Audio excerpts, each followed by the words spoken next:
Hey, business building warrior. This is Jim with another episode of Silent Sales Machine Radio. I've got a guest today. Her name's Susan Gilbert.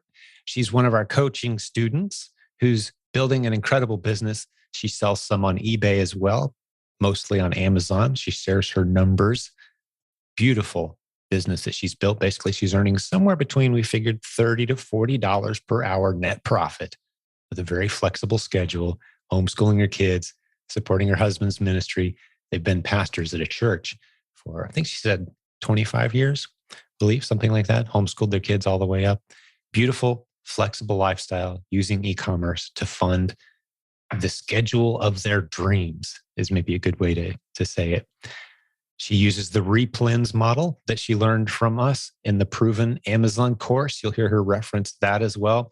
You'll hear her drop some names of some of the people that she's worked with in our community over the years that have helped her and mentored her along. Specifically, Larry and Sue Pruitt, two of our amazing coaches on our team that helped coach Susan to where she is now. She's kind of a one-man show. She uses her kids a little bit to do some help on the side, her husband as well. Steps in from time to time. He works full-time in pastoral ministry. But they've managed to sell in 2021, the most recent full year, as I'm recording this, they sold around $400,000 of total inventory. 330,000 of that was on Amazon, the rest on eBay.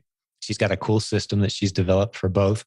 We talk a little bit about books today, selling books on Amazon, if that's a good place to start. We talk about the negatives and the benefits of that model.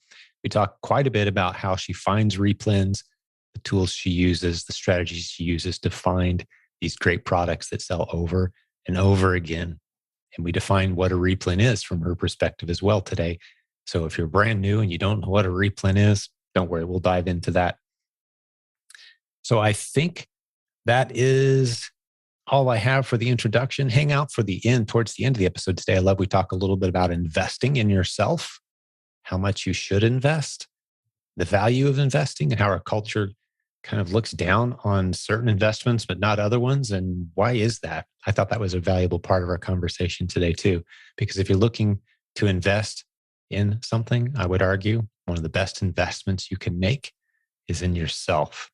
The leadership journey of launching and growing a business is one of the best investments you'll ever make. So we contrast that a little bit to some of the other things that are going on in the world right now. But I think you're going to enjoy this episode. Let's get Mrs. Susan Gilbert on the line. So Susan, welcome to the program. Thank you, Jim. Glad to be here. Thrilled to be here.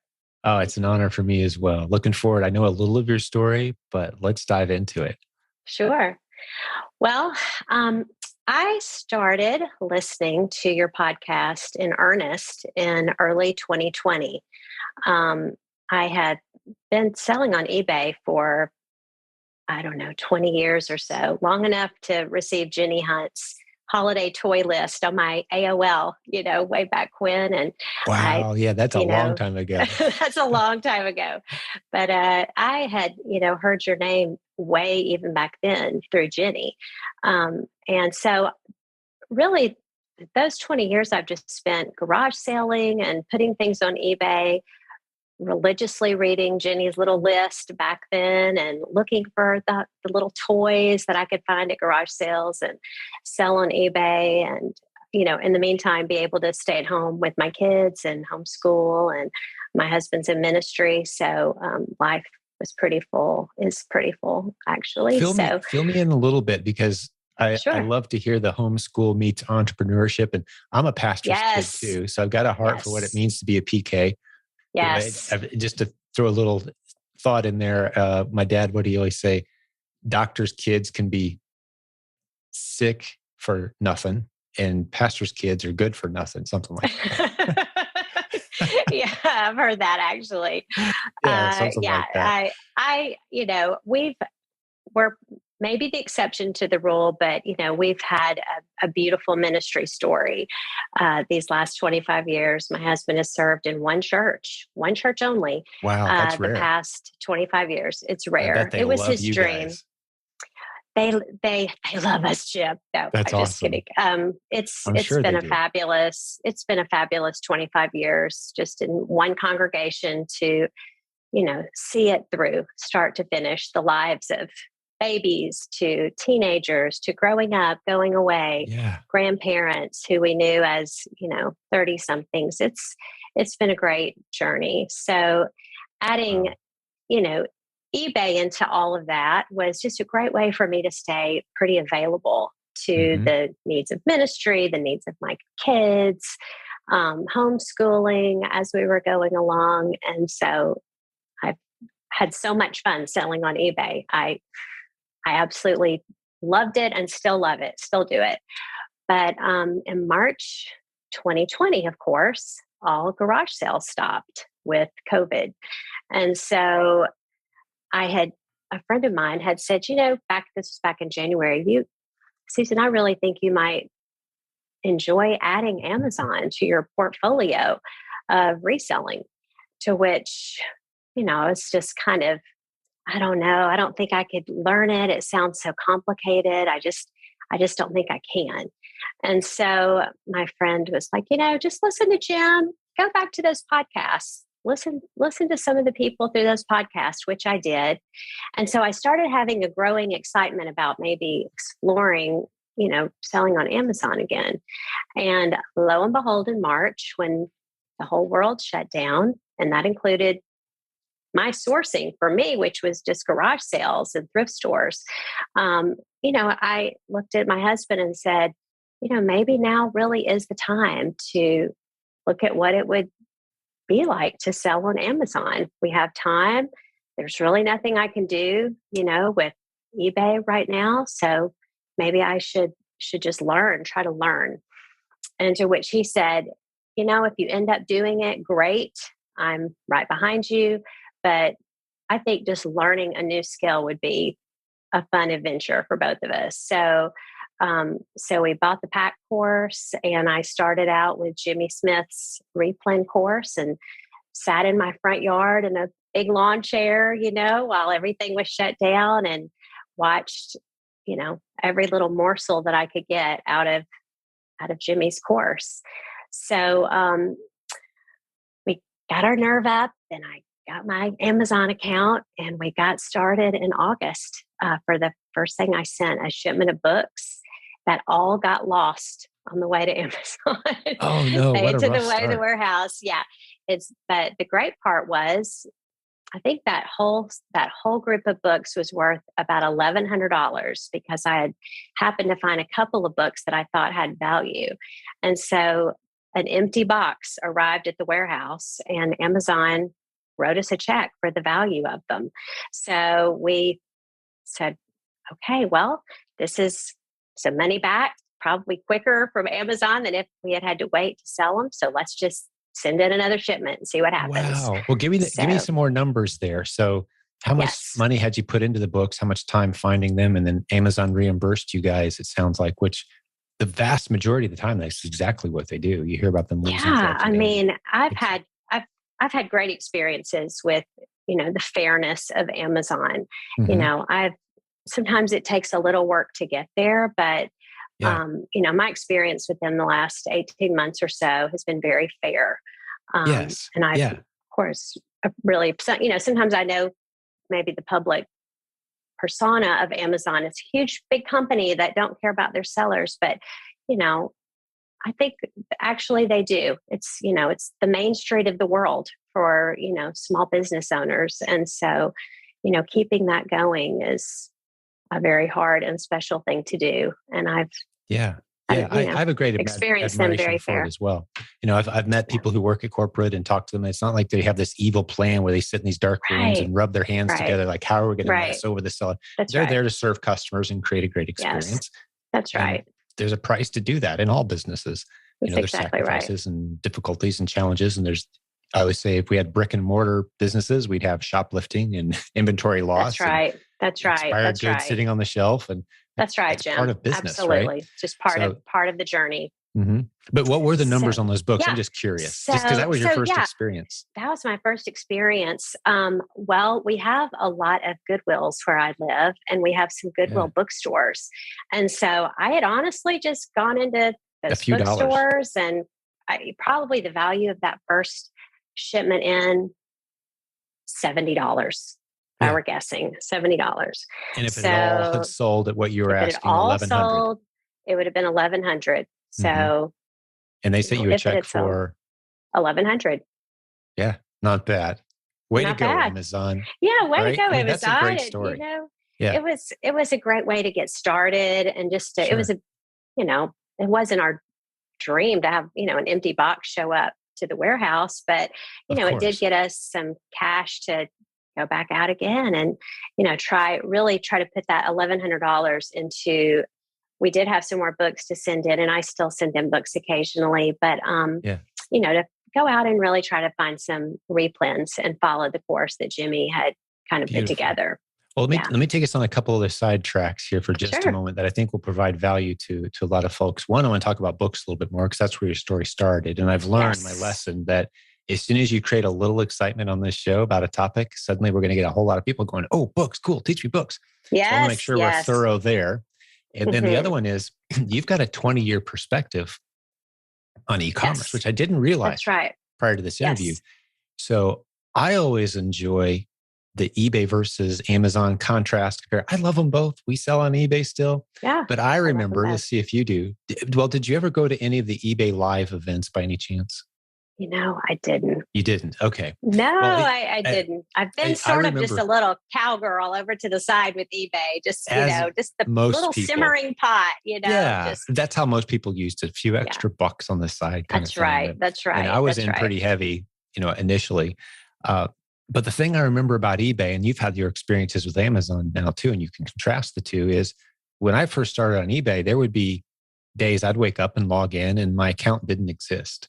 Or I'd wake up and I'd been suspended and there was no one to call and no email address. And then the next day it's back again. Or the whole site was down for 4 Yes. days. Right. Like, and so I hear people complain about Yes. Amazon. It's like, I can't refresh my statistics. It's been 8 minutes and they're losing their mind. Like, you have It's no so true. idea. Right? Do you remember those Jim, days? it's so true. Absolutely. I mean, we had to dial up, to access eBay back then. So, I mean, it Yes. took us 20 minutes to even get on a good day to even Right. access eBay. So, anyway. So as you process through, and I Yeah. know eBay's improved over the years for sure, but just Sure. thinking through, like, from my perspective, I find Amazon to be infinitely easier to deal with when there's a problem than I Yes. ever did eBay. Now, eBay is maybe 2% of what I'm doing now. It used to be Yeah. like 80. So I'm a little tainted in this direction. But, with no preset agenda here on what I hope you say, I'm just curious, Right. like, what is your experience now? No, Because you're my kind of juggling both. experience, yeah, I'm definitely juggling both. And I would say they're both very accessible. I had to call eBay and Amazon actually last night, both about problems. And within 30 seconds, there was an agent on the phone for eBay, worked something out for me. And then within 30 seconds, there's a Amazon rep ready for me. So, I mean, my experience, I'm not saying that's everybody's experience, but I'm on the phone with both of them probably daily. They Yeah. might be a little sad they ever gave me their phone numbers because I use them so frequently. But I find them to most of the time, everybody has a bad day, but Sure. sometimes you may need to cheer them up too. And so, just having conversations with the support that's on the other side, you don't know what that individual is experiencing that day either. So Mhm. it's just important to keep in mind they're people. They're Yeah, representing absolutely. huge companies, but they're most of the time you realize everyone's doing the very best they can, Yeah. to bring about a solution. Sure. And I think they've put a lot of money in both companies have.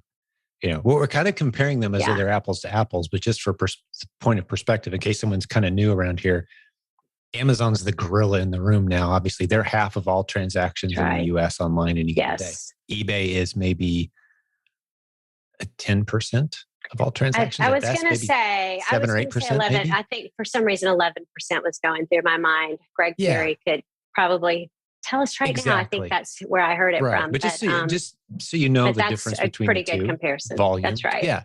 That's right. So that's why we spend a lot of time on Amazon. That's right. And the replens model works there, which is a great introductory level. So Yes. you're going to be in a good Yes. position to kind of contrast the yard sale hunting versus the Yes. replan model. I think we're going to go there here in a Yes. minute. But Yeah. Great. books, I want to hit Yes, that real sir. quick. Yes. So correct me if I'm wrong on any of this. I haven't done books in a while, but here's what we're teaching most new students now is books are expensive to store because of the limitations that Amazon gives you in their warehouses. It's not the opportunity it was, say, 5 years ago. If you're willing to ship them yourself, you can still find some great books. And we That's even have exactly books that right. are replans that we found. So I love a book that's a good Oh, replan. wow. Hadn't But really as a thought one, about that. yeah, absolutely. I mean, if they carry it off the shelf, you go buy 2 or 3 at a time and you can go buy more when you need it. It's a replan, right?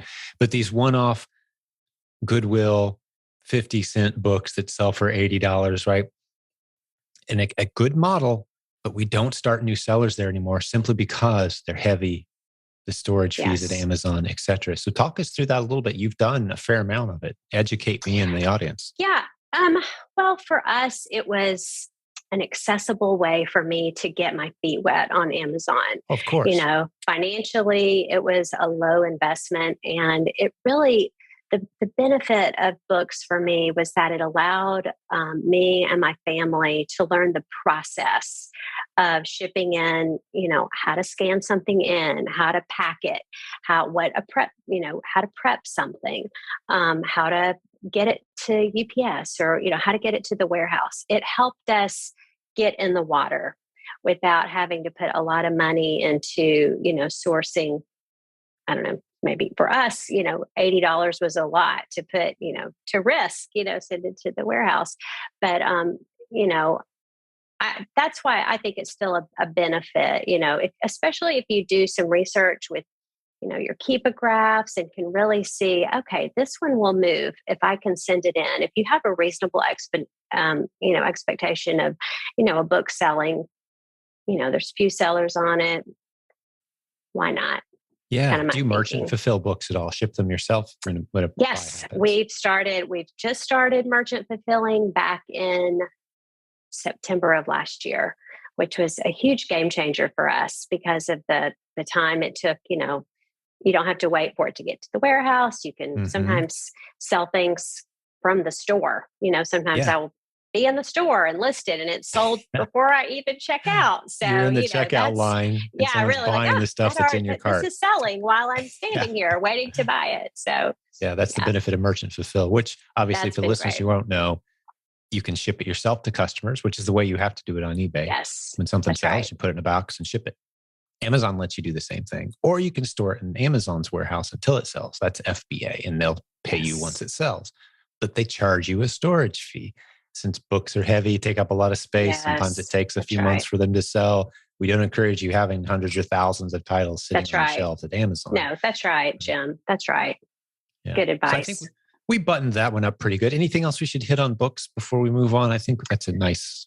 And I would we've just got say content in the course on this. Absolutely. If that's your comfort zone, financially or otherwise, just if that's your baby step, take it.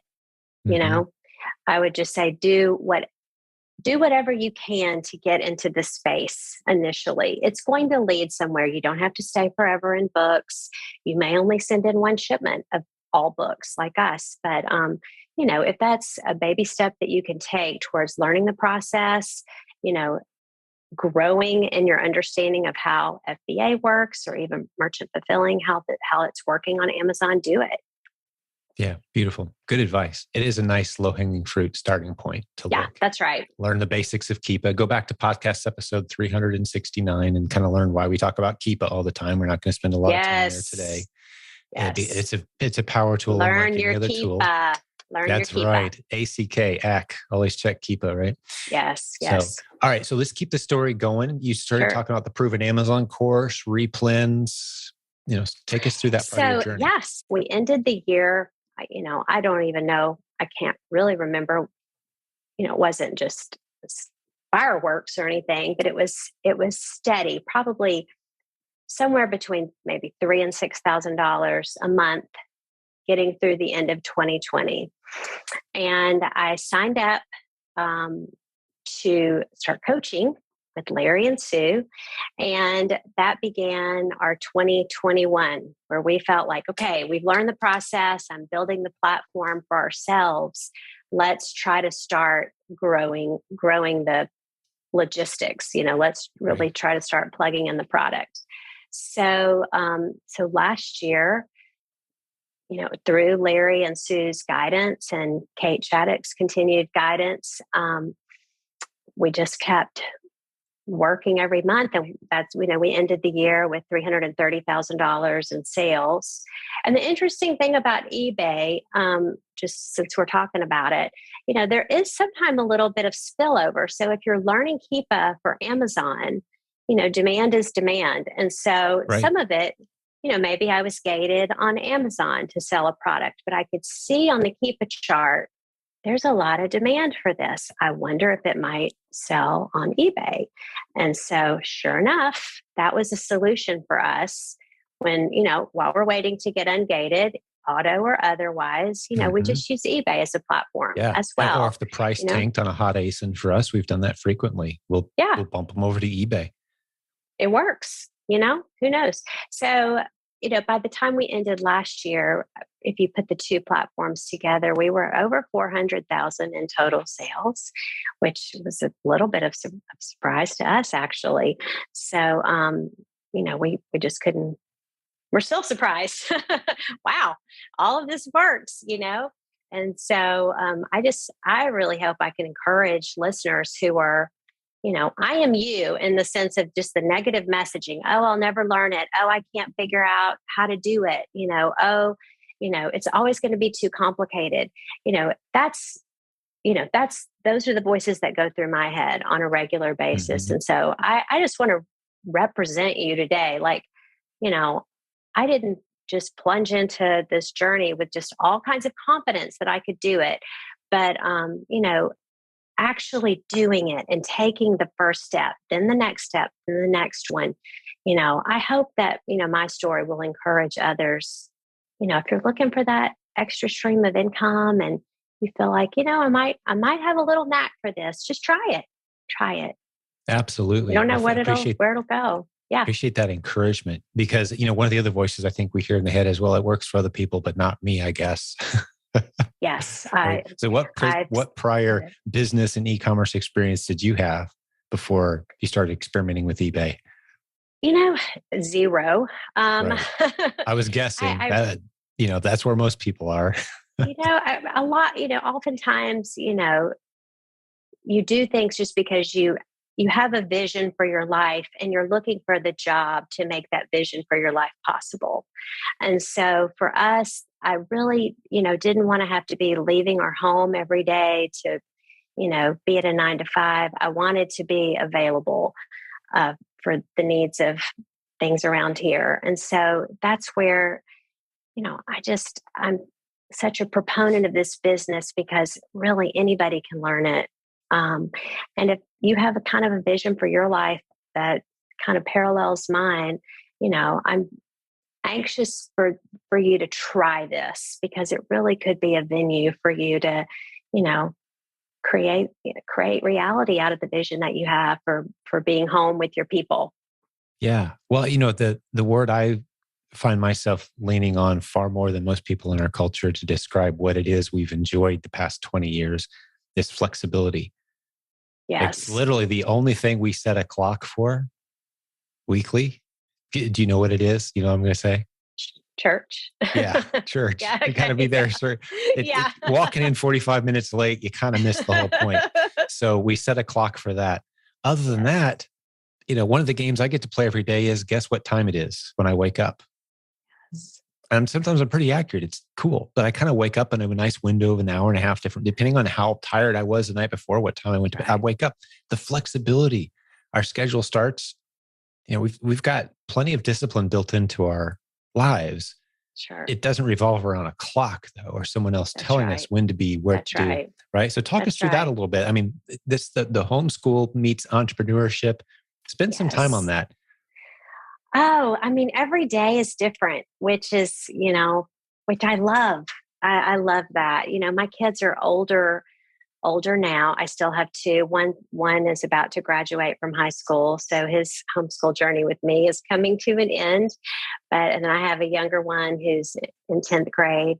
So, our homeschool days are winding down. But, my favorite part of the life that we've had with them has just been, like you said, the flexibility of our lives to, just kind of respond to what's happening in a given day. If Mm-hmm. there's a trip that we want to be able to take as a family or something educational that's come up that we'd really like to do, we can do it. We can put things in, e-commerce business side on hold. And I've absolutely loved that, we've gotten to learn the eBay, Amazon life as a family. That was something I grew up the daughter of a realtor. And I definitely learned a lot from watching my father, who was he loved people so much. And that's really what fuels the entrepreneurial spirit the most, when you do genuinely care about the people around you and your community. And so watching my father, just really kind of built this spirit in me. I really want to serve those around me. And, when you're shipping out products, dealing with customer service issues, online, I really wanted to teach my children how to do that, how to think in someone else's shoes instead of just reacting, oh, their expectations are too high. Oh, they should be happy with what they got. We've really tried to spend some time as a family on just really trying to educate about what it means to go over and above for the people that you serve, and to try to think like a consumer when a consumer is reaching out with a problem. So, that's just been part of the flexibility of our schedule that I've loved, bringing in these educational opportunities for my kids, for myself. We've grown as a family, learning how to, navigate, this crazy little business that I've had. But, it's afforded us some opportunities that I honestly never would have dreamed of. Yeah, that's beautiful. Hey, have you integrated your kids into the business in some way? It sounds like you kind of have, or is it just are you talking about the Yes. lessons, or do they do some of the work? Yeah. Oh no, What they is your help me team? Talk us to. through your team. Yeah. So my team is my family, and my husband has limited involvement because we're not working to bring him home like a lot of families are Yeah, wanting to everybody he to be has full his time. calling. Yeah, you're He has supporting his his calling calling, with and we right. work very hard preserving that. First and foremost, before God. So, but he does help me. It's just he enjoys it. We enjoy doing things together. So, I mean, almost anything. So he's been involved in just helping me around the little rough edges. But my kids all of them have helped me with everything from prepping to research to shopping. And I've told them, bring a friend in and I'll pay them. So if there's a friend in the house and I have a job, which is almost every day, Jim, There's always something to I will do. ask. There's always like, Yep. hey, you guys want to, get on the clock and make a little money today? And sometimes they say yes, sometimes they say no. But so far that's been my team. So that's one of our goals for this year is kind of building a little more predictability into the help for, as it's, selling the amount that we're selling, you definitely need more hands. So that's what we're working on, just bringing in, my dream is just to have, to be a job provider in some way for those in my community. So, I'm hoping over time that it could grow enough so that, this would be a way for even just a few people to have a job and to Yeah, learn to how to actually start a work, business themselves. Absolutely. grow your Absolutely. team. But just so Yes. we don't lose sight of, and this is something I'm sure you're aware of, I have to remind myself all the time of this though, because we live in the e-commerce. It's kind of an isolating Yes. thing. E-commerce. It's like you're by yourself, your computer, your team, your family, your kids, and you're thinking, now this is something that provides for the three or four of us here. When in reality, as FBA sellers, eBay, Amazon, this applies to all business owners, but it's that saying from Daniel Lappin, it's impossible to run a successful, profitable business without dramatically and positively impacting the lives of countless others.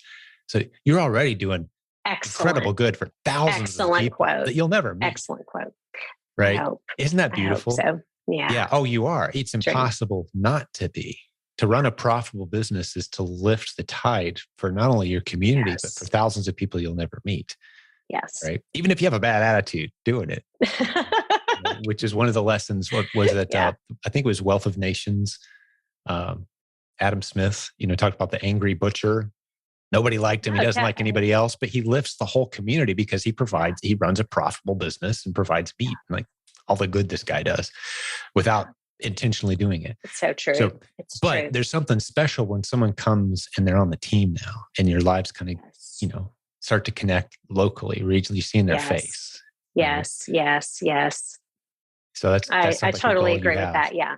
Because right now you're in your house, right? I take it. We're in our house. I mean, I don't probably foresee us, getting warehouse space because I like having everything located here. I mean, our dining room's a wreck, Jim, the garage is a wreck, but sometimes there's, scissors on the floor, tape on the floor, but I like it that way. I like people just walking into our mess and sit down and start cutting, start taping, and let's it sounds like we have similar personalities, because this is where I go when people talk to me, Susan, about balance. Like, how do you balance it all? Balance this, balance that, balance. I'm like, I don't see that word in the Bible a whole lot. That's where I go first. Like, I don't know anyone ever talked about balance in the Bible, but I do see a whole lot of integrating life. I don't know, maybe you've heard me say it before, but I like those moments when I don't know if I'm being a good child of God, a good husband, a good dad, or a good business owner, because I'm doing all of them at the same time. Yes. I try to create as much of that as I can. Perfect quote. It's so out of exactly balance. Right. There's no balance there. It's like it's all mushed in. Yes. Right? And it sounds like we're doing all the things at once. We have, my friends' college friends here, and we're doing counseling and chatting, while we're, prepping and sending it in, and we're, taking phone calls from needs at the church while we're, researching. It's just this one big ball of yarn. And I mean, you could make a case like, do you have good boundaries? And, maybe you should have things a little more compartmentalized, but, I definitely see some wisdom there. But at the same time, I mean, it's just really me. I mean, this is the way we've run it for so long, and it's all just one big, happy, beautiful mess. Yeah, but heading in a good direction, impacting lives positively as you go. That's right. And that's right. I call it disciplined distractibility. Is kind of I operate in this state of mind where I'm heading in the direction. I know where I'm going. I don't know how long it's going to take me to get there. Another word that I'm not a huge fan of, goals. I'm more about trajectory. I don't know at what point I'll get there because I might get distracted. My kid might get sick. That's right. I might get sick. God might bring someone into my life that needs an hour of my day. Right. That's right. So I'm not saying I will be here by this point in time. Boom, as a goal. But I know the trajectory I'm heading in. I love that. That disciplined distractibility means if God or someone I love comes into my life at some point, those doors over here swing open and my daughter wants to show me something. I'm not so disciplined at my task that I can't be distracted away for a moment and enjoy these fleeting moments we have with our kids. And, those little bursts of moments you have with friends and people you care about. Yes. So flexibility, right? Take advantage of it. I love that. Yeah. The whole trajectory idea, it's easy to get discouraged when you have in your mind, I want to be at this point. I want to be at this point by the end of the year. But I mean, these are self-imposed goals. And really, if we could all kind of convert our thinking to the trajectory mindset, don't just look at where you're not, but turn around and look at what we did this year. Look how far we came. Look at our whole lives in one big view, not just one number to define Mm-hmm. our success from a Mm-hmm. particular year for the next. But, And if we we're talking about all words move that we see forward. in the Bible, like, goals isn't there a whole lot, but words like remember are in there a lot. Yes, Where were you they're 10 in years ago, there. 5 years ago, Yes, 3 months that's ago? right. Are you better now? Be grateful. That's Yes, right. you are. Look That's what you've right. come. That's Look what right. you've accomplished. So try to look back as much as you look forward, That's for that exactly right. perspective, right? That's good stuff. I have a feeling we have a similar vantage point on some of these topics because, we've Yeah. both kind of lived this, seeing our kids grow up, Yes. homeschool, entrepreneurship, flexibility, Yes. weather-directed decision making. Like, Yes. today's beautiful. That's it. Shut it Jim, all that's down. it. Right? We're out of here. Yeah. Yes, We're it's a taking the day beautiful off. thing. Yes.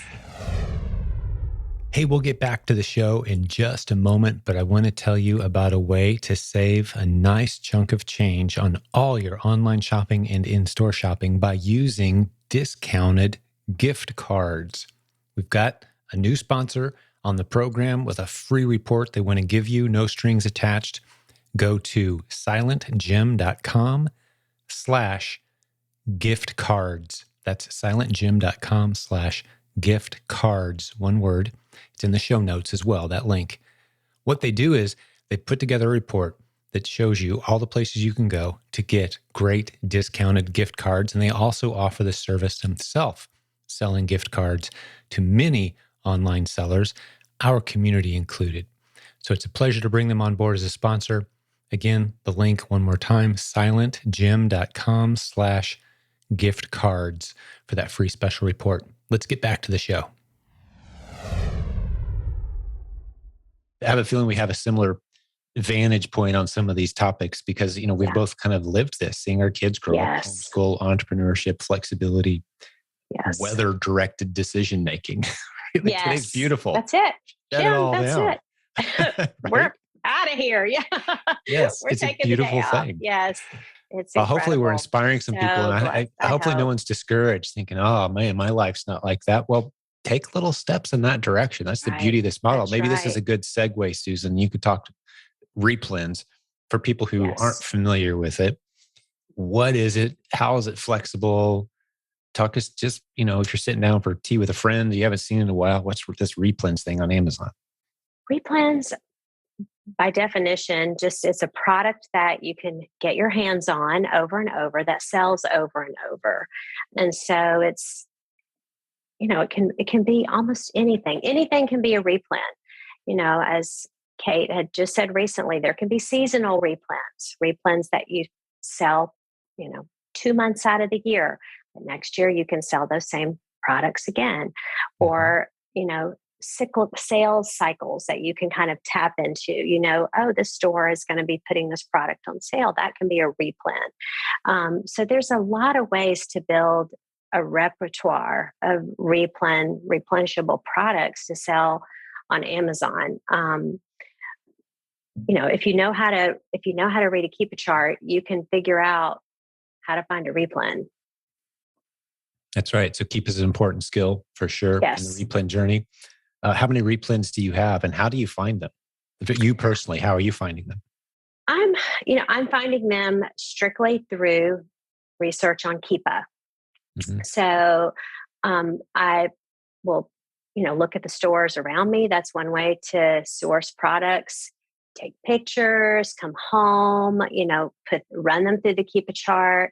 I have a grocery distributor that's working with me, and so I can go through that catalog and pull out different brands that they have available and just run it through the Keepa chart. And if I'm seeing, there's room for me on this ASIN, there's not enough sellers to take the whole market, there's scoot over a little bit, maybe there's a little bit of room for me, then that's my replan, Yeah. So it's like we do in a crowded, we got a special guest at church this week. It's a little filled. Hey, scoot over. I'm making room for me here, right? That's right. Yes. I've never heard it presented that way. Sometimes there's not room for you. Yeah. So sometimes but you not squeeze room in. For you. But yeah. But that's exactly right. Because sometimes, one of the questions that comes up sometimes is like, oh, I'm looking at what other sellers are selling. Is that okay? I'm like, that's the nature of replans. Is stuff that 5, 10, 15 we're on ASINs with dozens of other sellers in some cases. Yes. So it's not about finding a Because product the that's demand unique is to so you. high. Yeah. Yes. If it's selling 500 times a month, hey, jump in. It's profitable. The buy box rotates. Everybody's having fun. What's one more seller? Right. That's right. That's a lot of the game. What are some of the ASINs that you're on, if you know off the top of your head, that have a lot of other sellers? Could you give us an example of one and maybe the price points, just so people kind of get a feel for? Yeah. I mean, the force of Amazon has been a real surprise to me. I mean, in the sense of, you think, could there be this much demand for something? And so we had a product that was originally only available in the state of Florida, strangely enough, that I could get my hands on. And the demand for it was just so high. I mean, no matter what I poured into Amazon, it would just evaporate up. So, but there were, 125 or more sellers selling this one product, and no one could keep it in stock. It was just popping out of there. So you're right. I mean, you don't know exactly. You have to, weigh what am I sensing the demand is from the Keep a chart, and what are these other sellers? Are they selling out? Are they having to keep sending back in too? If they are, then I probably will be selling out too. So why not just try it? You don't really know till you send it in. Yeah, that's another thing we haven't pointed out about replans yet. Not to go all in, the Proven Amazon course steps you through these things, but testing small is part of it. Test small. So when you first found that ACE, you're like, whoa, 125 sellers. I'm going to send in 2 or 3, I'm guessing, right? Well, what did you do? Yes, I sent in 5. I sent in 5, and it was gone in 30 seconds once it hit. Right. And I thought, oh, maybe I should try 10. And so we tried 10, and those sold in 30 seconds. Thought, I wonder if I could find 20. And so, that's kind of how. And so finally, towards the end of it, don't get discouraged if your replan has, an end to it too. Every replan sells for a while, and eventually, I mean, maybe there are some out there that never die, but most of them end at some point, and you thank them for their service to you, and you go to the next one, right? And so, and you walk by them at the store and you wave like, I remember when. Remember I miss the you good sometimes. old days. Yeah. Yes. Maybe we'll get together again sometime. Who yes, knows? and sometimes you can. Yeah. Sometimes you can reignite that. But but by the end of that little run, we were probably selling in a 2 to 400 a week, 2 to 400 units of that. So that was, if I had the skill set going into it, and could have known earlier, we probably could have sold thousands a week. But but it was part of my journey. It was part of learning. It was a great product to just be able to kind of get a feel for really the power of the Amazon platform. Yes. And one of the lessons I want to make sure and pull out, if it's not obvious at this point for the listeners, is sometimes we go, oh, there's too many sellers there, and we walk away. No, that has nothing to do with the number of other sellers is irrelevant. It's how often can you expect to sell at a profit that you're excited about. That's right. And if the demand is there, you're helping that selling team get product to where it needs to go.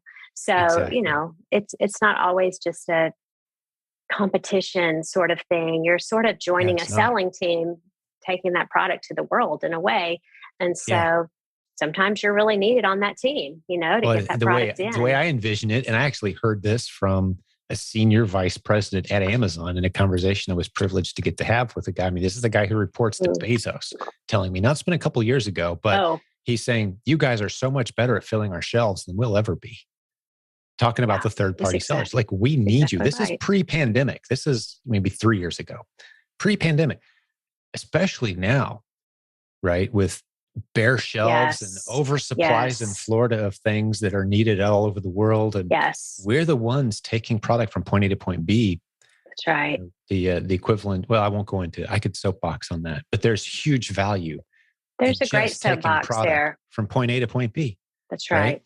That's right. And that's the value we provide.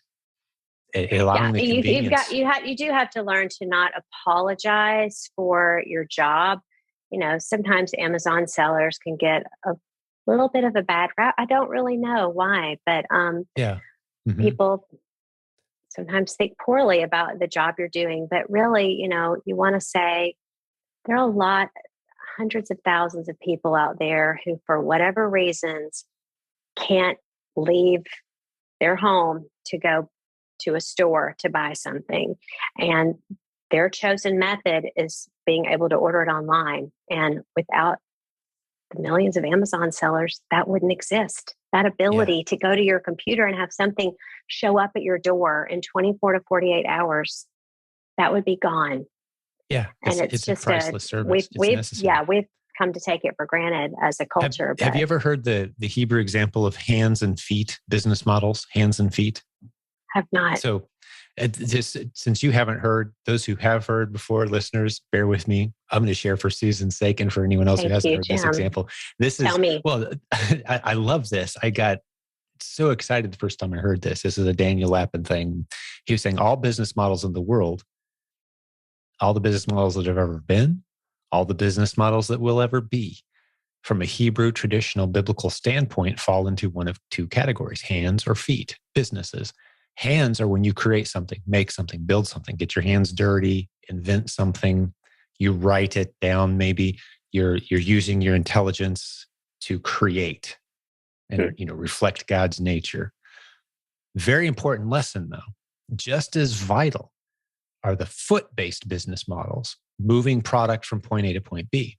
Every bit as virtuous, every bit as necessary, create as much, if not more value than the first, because we all know the inventors whose invention sat in their garage because they never figured out how to market it, to move it from point A to point B, a place of low perceived or actual value to a place of high perceived or actual value. Yes. The example he gives is an iceberg floating in the middle of the North Atlantic right now is of no use to anybody. If we somehow hook a chain to it and tug it to the middle of the Sahara Desert, suddenly we've changed dramatically the value of that object just by moving it. That's all we've done. Incredible. Is move it, right? Incredible analogy. Huge value created because we moved it. So here you were in Florida with a product that people all over the country want. And it's abundantly available on the shelves there. Yes, yes. Right? Yes. Now, I'm not going to beat up an old lady to take it from her, obviously. I'd rather find a wholesaler because and when people say, well, where's that line in the sand where you feel like you're kind of like, taking stuff from people? I say, if it's damaging relationships, you're doing it wrong. You should be enhancing relationships. Go to the store manager and say, hey, you may have noticed I've been buying a lot of this. Yes. Is there a way I could place a bulk order? Maybe a discount. He's like, absolutely. Help us meet our quotas. The truck will be out back every Tuesday. Which is actually, I learned that from this podcast. And that's exactly what we did. And who knew? I didn't know you could do that until listening to this podcast, and just went and asked. And they said, well, sure, Susan, we'll be happy to order. How many do you I love it. I had no idea. I had no idea that was part of that story. Well, I love that you enhance, because business is here to enhance our relationships. So when you start feeling like you're damaging relationships, doing what you do, well, you're doing it wrong. That's right. That's the biblical lesson, right? So how do you improve relationships? Communication, have a conversation. Why are you buying all those? None of your business. That damages a relationship, right? Why are you buying all those? I need a whole bunch. I know so many people that need these. Do you think you can help me get more? Well, yeah, of course. Let's place a bulk order. How about a discount? That's an enhanced relationship. Yes, which does infuse, money into your local economy. So, the managers that have worked with me around here, I think it's been a win-win, because they're, seem more than happy to, place these huge orders for us, and it's great for us. So, and there's one other mini lesson here too, because you let me soapbox. I'll just go. But this is an important one, because you pointed something out, and I think it's important, because sometimes you're like, all I really do is I like find stuff for $5 at Walmart and sell it for 15 on Amazon. Like, no virtue there. We kind of downplay in our mind the service we're providing. You've got to keep in mind the people you're serving, the convenience you're creating. That's right. Jeff Bezos did a great job of putting together a letter that basically calculated the dollar value of the convenience that's been created by Amazon. It was billions and billions of dollars. We fuel that. the time Wow. saved, the fuel saved, the people that don't have to drive their car, right? That's fuel. That's wear and That's tear on them. We're blows my saving them money, mind. time, right? Yeah. So you add all that up, and we are creating tremendous value doing Yeah. what we do. That's right. And you've got to find it as virtuous. This is the point I was going to make. But because if you don't see the virtue in what you do, modern psychology tells us this. People who have studied biblical truth for thousands of years have known it already, but modern psychology also now confirms that if you're engaged in an activity that you doubt the virtue of that activity, you don't find virtue in it, you see it as kind of a neutral activity, even lacking virtue or neutral, you're going to self-sabotage. You're going to undermine yourself. You're going to self-correct and try to get yourself back into virtuous territory, meaning you're going to lose things, misplace things, make bad decisions, think to yourself, this will never amount to anything when you know it could. You're going to self-sabotage.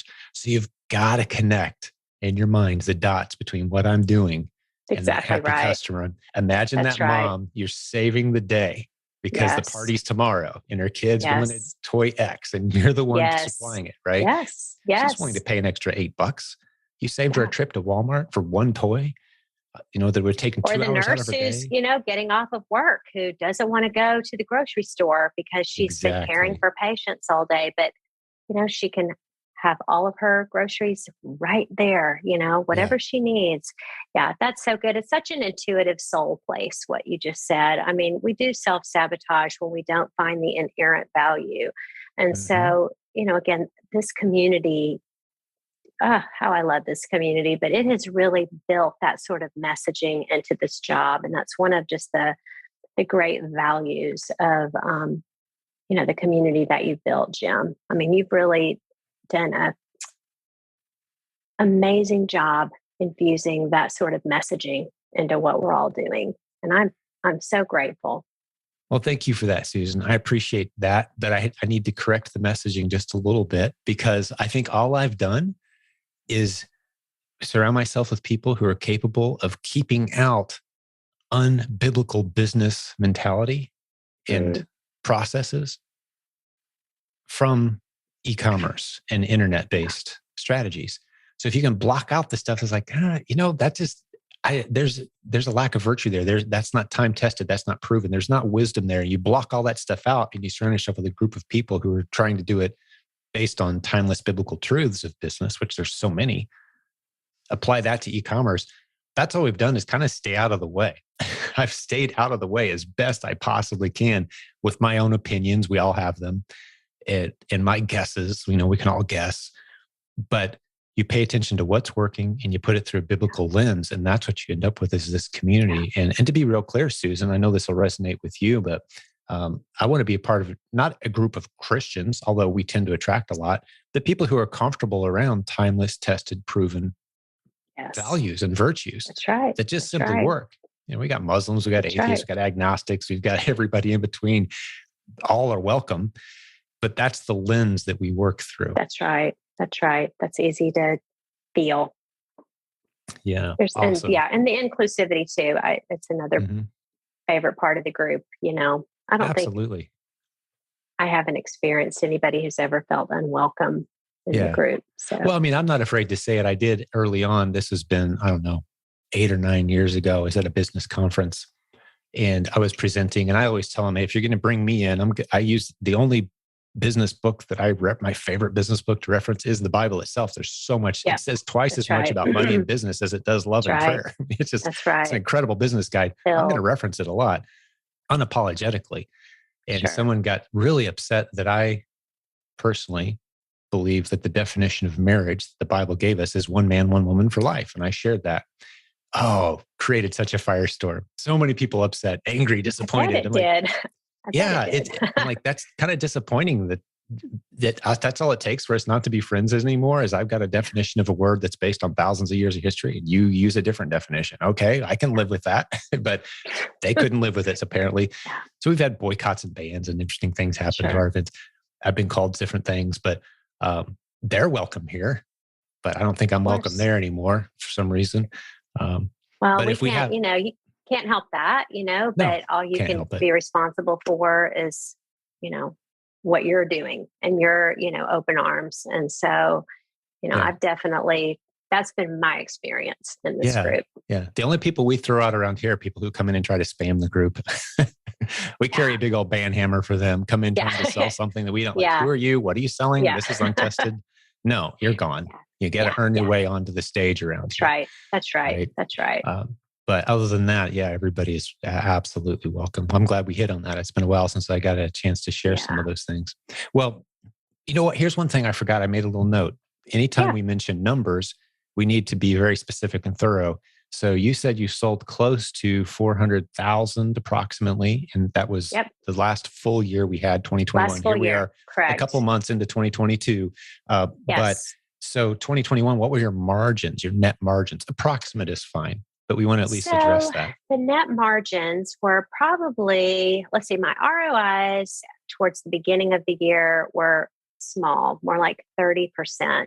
And that was one area that Larry and Sue really worked with me on, getting that ROI, trying to push it, try to hit a, minimum of 50%, 80%, which is really was our goal going through 2021.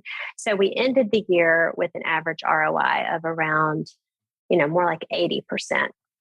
And I would say our net profit, we, on our profit and loss statement that we had, this was back in October when we had someone go through all of our numbers and show us exactly where we were. And I think our net profit was around 15 to 20%. So that's what that's pretty typical. Put we away. We see higher. That's typically with higher price points products. Yes. Okay. At higher ROIs. That's where you start to get up into 30, 35. But that's right. 15 to 20, that's kind of the very solid. That's the left edge of the bell curve, I would say, of success stories, right? Yeah. Yeah. It's very solid for sure. It's been solid for us. We know how to improve and continue to grow. And we've got, a healthy little nest egg there that we're continuing to roll into the business. So tremendous. Well, people can do the math on that, but 20% of 400K, that's right. You guys put 70, 80K in the bank, basically. That's right. Beautiful. That's about right. In 2021. Thank you. That's tremendous. And how many hours a week would you say your crew are working to make that happen? Approximate. I've approached it as a full-time job. I would say for sure for me, 40 hours a week. They're flexible. They're not all 9 to 5, like we were saying. It might be 3 hours in the morning and, a couple in the afternoon, some at night, some days 10 hours, some days 2, but I would say on average about around 40 hours a week. And then I've got my helpers. So, they're working, probably my daughter's working 15 hours a week, something like that. But you deduct their pay. And so, I've been giving their pay so that we haven't put that into our net profit. So that was kind of like a bonus for us, points with airline tickets to see our parents, that's another bonus for us. There's lots of ways to build value into the business. When you're having to spend that kind of money, there's all kinds of rewards for spending. And so, we've taken advantage of every single one. So there's some nice little rewards that have been built in. Absolutely. In addition to what we've been able to put away. It sounds to me, just hearing the rough numbers, if we were to sharpen our pencils and do the math, somewhere between $30 and $40 per hour is what you're earning on a very flexible lifestyle. That's about right. Yes. Yeah. Yes. If we really broke it all down, that we're hitting, pretty close to reality there, which is a beautiful, flexible lifestyle business. You've homeschooled your kids. Well done, Mom. Now, I heard you mention 2 kids. Was there a third, or did you say 2? I've got 4. I've actually got 4. One is married. And so we actually have 5 kids, our son in love. But she and her husband don't live, in proximity to us anymore. They're 12 hours away. Thus the need for the plane ticket. So, we've been able to take, 10 flights together, either for me and my husband or one of my children to go and see them or to fly them to see us. So that, for us has been a huge reward for this business. So you're shopping with I use an airline's card as well. when I shop, Yes. getting 2 or 3% on it. I fly free anywhere, everywhere, Yeah, all the time, that's right? right. No, Take that's that, been Dave great. Ramsey, right? Yeah. So, hey, as long as you pay it off every month, Yes, you know? yeah, we that's understood. We pay it Hmm. off every month, and so obviously, so there's no debt or anything like that. But Yeah. those points have been very valuable for us. Yes, for sure. It gets us to our people, which is Yeah. what our a big value is for our You family. build those perks into your business. I was That's having this right. conversation a couple of days ago. It's like, well, I've got this perk at work and I've got that perk, and I'm trying to justify leaving my full-time job and doing this instead because the numbers are getting big. And I said, put a number to all those perks and build them in. What do you need? Right? Excellent. Those are all just numbers. Make it a math decision. Yes. That's So good. if you can reduce it down to a math decision, then you can apply wisdom and just get out the calculator, right? That's right. That's So is right. there anything else, Susan, that you wanted to share? We kind of bounced around a fair amount. I think this was a tremendous episode. A lot of people will be encouraged by it, but I always like I to give hope the guest a so. chance. Oh, I'm sure they will. I know I certainly was Thanks, encouraged. Jan.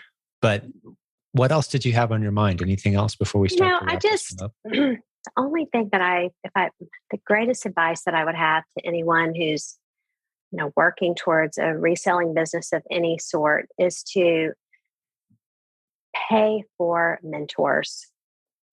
It is worth it. Pay for mastermind groups, pay for coaching, pay for, any sort of expertise that you can get your hands on. It's going to come back tenfold to you.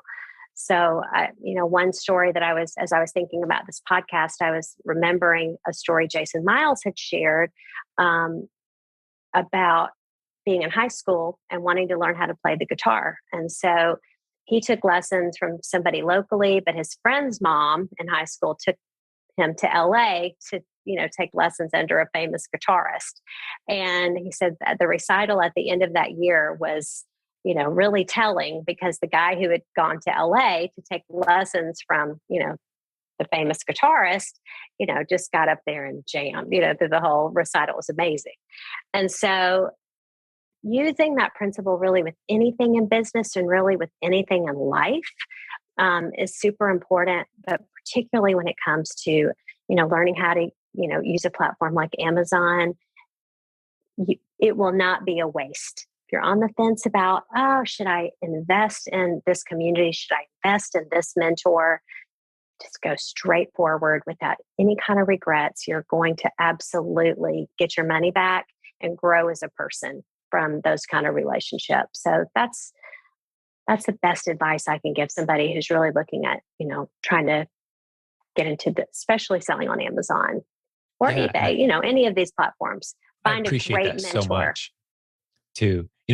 I'm often puzzled at a culture that will encourage and even look cross-eyed at a young person who isn't willing to go tens of thousands of dollars into debt for a degree that may or may not ever actually be of any use to them at a college, That's right. And, That's and there's right. still some valuable degrees out there. I'm not anti-college, but man, that number keeps creeping up on me on the percentage of useless degrees that we Yes. seem to be capable of inventing and coming up with out of thin air.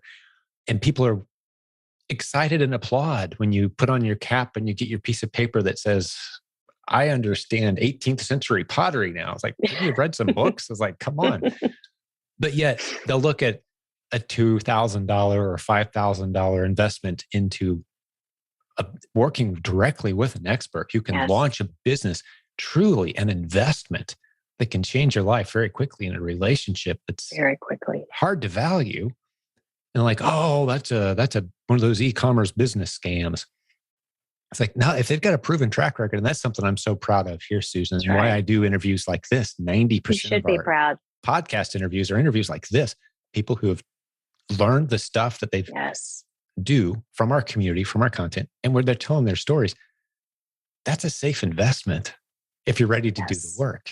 And I would go so far as to say this. I know this with 100% certainty that without those relationships, without that, experienced mentor speaking over my life in this, we would have given this up right after the check came from the empty box, of books. We would have given it, I wouldn't even know how to get that check. I wouldn't have even known how to do that. So the box would have showed up empty. That we would have said, "Oh, of course we knew this wouldn't work." Walk away. So, but no, we had the mentors in place to help us walk through these situations and keep encouraging us. With low sales in a month, no, keep going. You can do it. Find those relationships, invest in them, just like you're saying. I mean, my husband has said to me, "You're an Amazon college." And that's really how we looked at it. This is Amazon college for me. And so we've invested with no apology. And I wholeheartedly recommend anybody who's thinking about trying to do this, scrape up those dollars and put them right into someone who can really help you and speak over your business. You're going to grow as a person too. Who cares about the business on one hand? You're going to grow in your skill sets for a million things. So it's a leadership journey. Yeah. That's right. It is a leadership journey. That's right. Yeah. One of the best investments you can make is in yourself. You've heard that. Invest in your health, invest in your relationships, invest in a business. It builds so many incredible things inside of you that you can't possibly anticipate. That's so many great lessons. And before we started recording today, we said it's kind of like climbing a mountain. Yes. It surprises, challenges, but ultimately you find yourself on this incredible new place that you didn't anticipate. And it was so worth the incredible journey. But then I love another mentor of mine said, you'll look around and you realize, oh, wait, there's another peak right there. There's always another peak as the air kind of clears, the mist. That's right. Another mountain to climb. But it's such an incredible leadership journey. And we want to be here. And this is I've got to do this for 20 years. We've been coaching for 17 years, 7,000 plus students.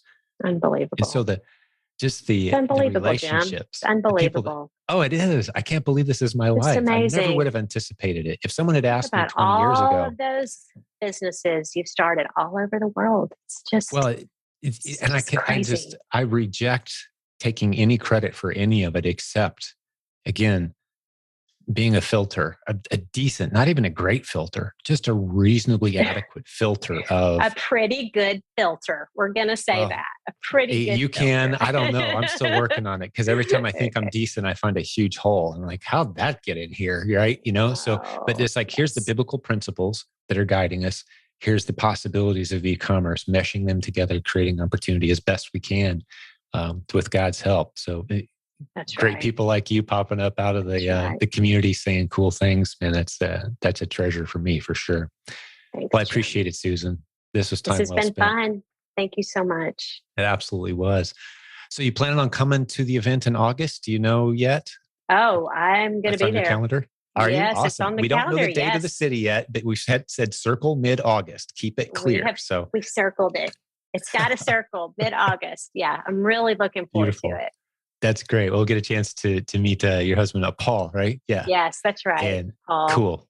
Have you guys there, maybe some of the kiddos. It's going to be a cool location. We'll be announcing that soon, hopefully. But Can't wait. Well, God bless you, Susan. Good hanging out with you. God bless you too, Jim. Appreciate it. I'm going to talk to listeners for just a moment. Hopefully you guys got a lot out of this. And Susan was a tremendous guest. I could have listened to her just go into much more detail. Maybe she'll be a coach on our team at some point. I think there's been rumors of that. Have I heard those? I've heard a rumor. It could be coming down the pike. So that's awesome. Hope so yeah. That would be beautiful.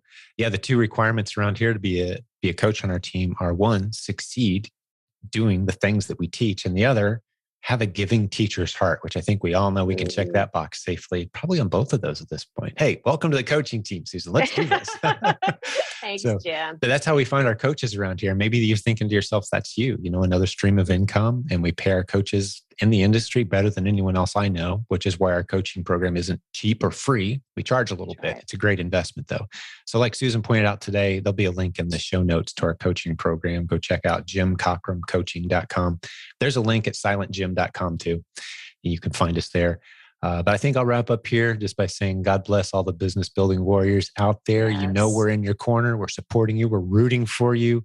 We think you're a hero and a champion for building a business online. And Susan, we do. Certainly cool hanging out with you today. Thank you, my friend. Same, Jim. Thank you so much. Yeah. God bless everyone. Talk to you all soon. Bye then. Bye. Hey, before I let you go, one last reminder about an easy way to save money on every purchase you make online or in stores by using discounted gift cards. There's a free special report that's been set up by our latest sponsor, Arbitrage Card. You can get this report. It tells you how to go find these great discounted cards. Go to silentjim.com/gift cards. That's silentjim.com/gift cards, all one word. The link is in the show notes as well. Go grab that report.